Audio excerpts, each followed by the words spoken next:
Hello and welcome everyone to my Carrion Golem Zombie Auromancer guide. This build features permanent minions in a unique setup utilizing a 7-link weapon and the Squire. The build is even stronger in 3.21 than it has been in the past 2 leagues because of additional links for our main minions that can be accessed via Crucible crafting. The difference between this build and a regular Carrion Golem zombie build is pretty much all about the endgame setup, which is why I won't be talking about the low and medium budget version in this guide. I have, however, included Atlas passive tree progression and a skill guide for the campaign in the low budget PoE, and I left the PoEs for both the low and medium budget version in the description below. As I mentioned before, the focus of the build is the 10-link setup for our main minions, which presents us with certain advantages and challenges as well.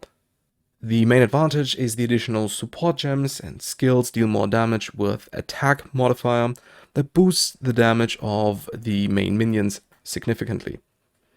The 10-link setup also frees up the body armor, both in terms of modifiers and gems, meaning we don't have to go for a unique chest with double corrupt implicits for maximum efficiency. Sadly, this setup also locks us out of 2 of the most important gear slots for minions, namely the weapon and the shield.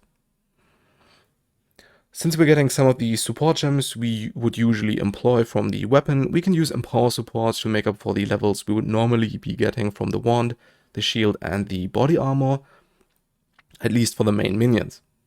However, the level of the utility minions, so Spectres and the AG, is reduced and there's nothing you can do about it.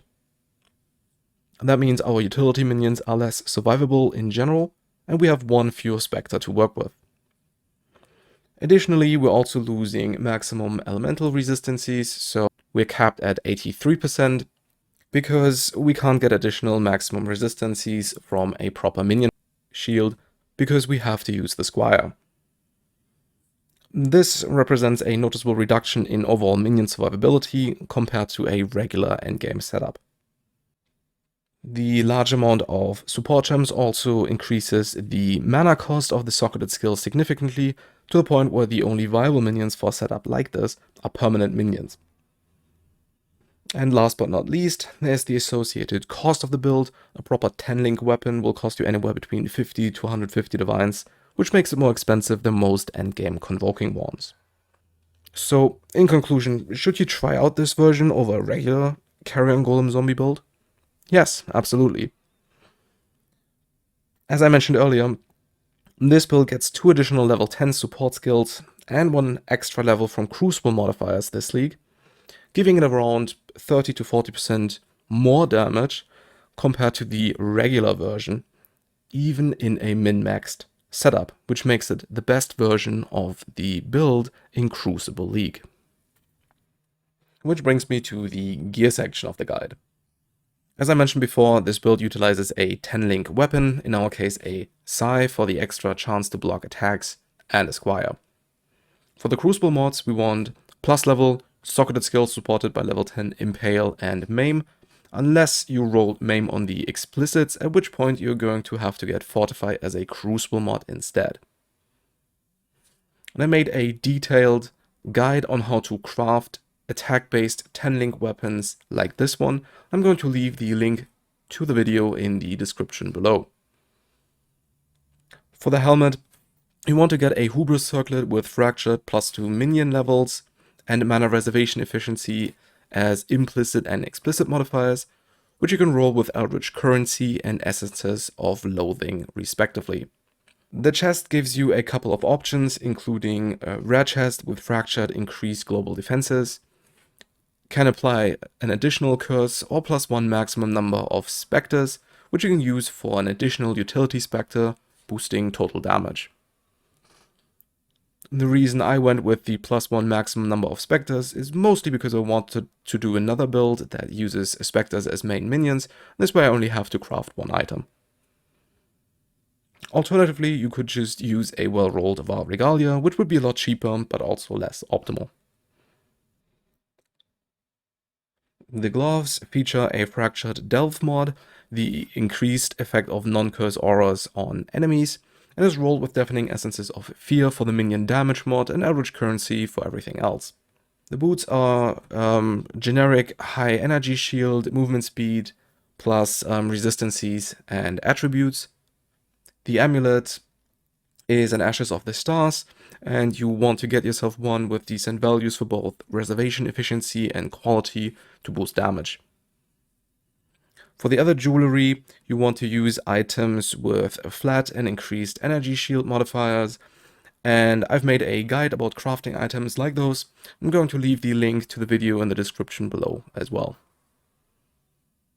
The optimal flask setup is roomies for armor and block chance, bottled faith for regen and damage, a quicksilver flask for movement speed, a silver flask for additional movement and cast speed, and an elemental resistance flask that you adjust to the main damage type of the encounter.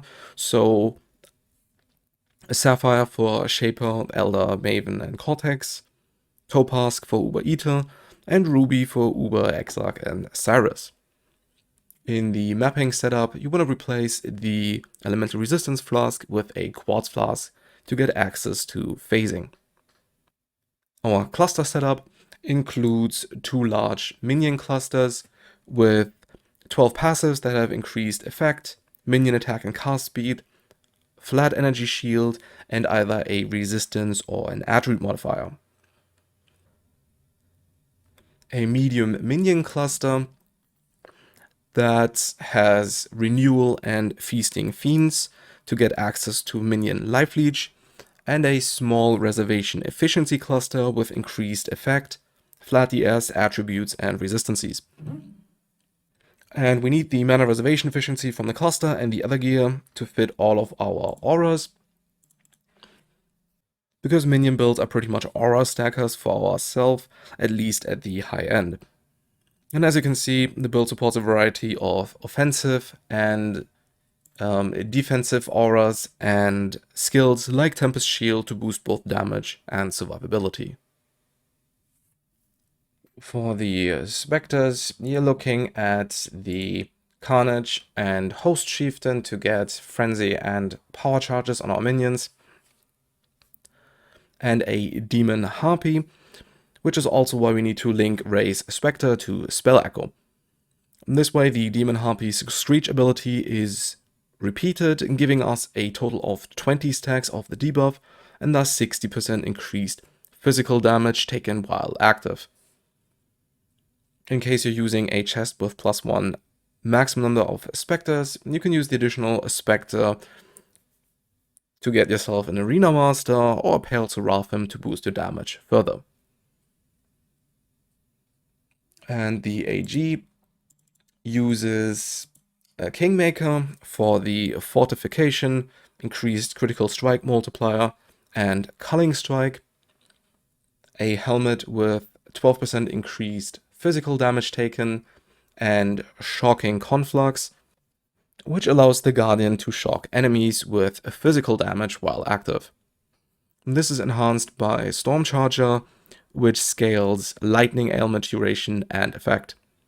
And last but not least, Gravebind, so nearby enemies killed by anyone count as killed by the AG, and an Influence chest with the Hunter Regen mod and the Crusader Explosion modifier, which increases survivability of the AG as well as clear speed while mapping, especially if you're using an anomalous Animate Guardian for the additional area of effect.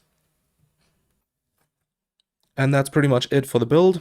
If you have any questions or suggestions, you can leave them in the comments below. I'll try to get to them as soon as possible, and I'll see you in the next one.